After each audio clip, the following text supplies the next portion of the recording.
सुदामा भगवान को बुलाने के लिए नंगे पैर आए थे, उसी प्रकार भगवान सुदामा जी से मिलने के लिए नंगे पैर जाते। सुदामा जी लौट रहे, वहीं पर भगवान सुदामा सुदामा करके पुकारने लगे थे। और जैसे सुदामा जी की नजर भगवान के ऊपर पड़ते, देख करके दोनों की आंखों से अश्रु प्रवाह हो जाते, तुरंत एक दूसरे के हृदय से लग जाए। बरसों के पिछड़े दो बीत आज सन्मुख है, दोनों में मिलने की याचना पवित्र है।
भगवान कहते, सुदामा तुमने आने में इतनी देरी क्यों कर दी, और तुम मुझसे बिना मिले यहाँ से वापस लौट रहे थे। सुदामा कहते, कन्हैया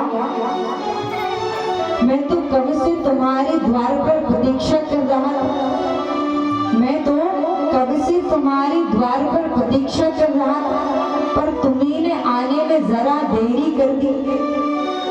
दोनों की आंखों से अश्रु प्रवाह हो रहे। सुदामा जी कहते, कन्हैया अब जब मैंने तुम्हें एक बार देख लिया तो अब मैं यहीं से वापस लौटना चाहता, मैं अब यहीं से वापस लौटना चाहता।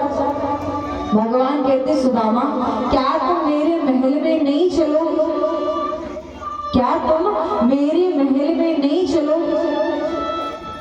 सुदामा जी कहते, कन्हैया मैं केवल तुम्हारे दर्शन करने के लिए आया, अब यहीं से मैं वापस लौटना चाहता। पर भगवान सुंदर रथ को सजा कर रथ में सुदामा जी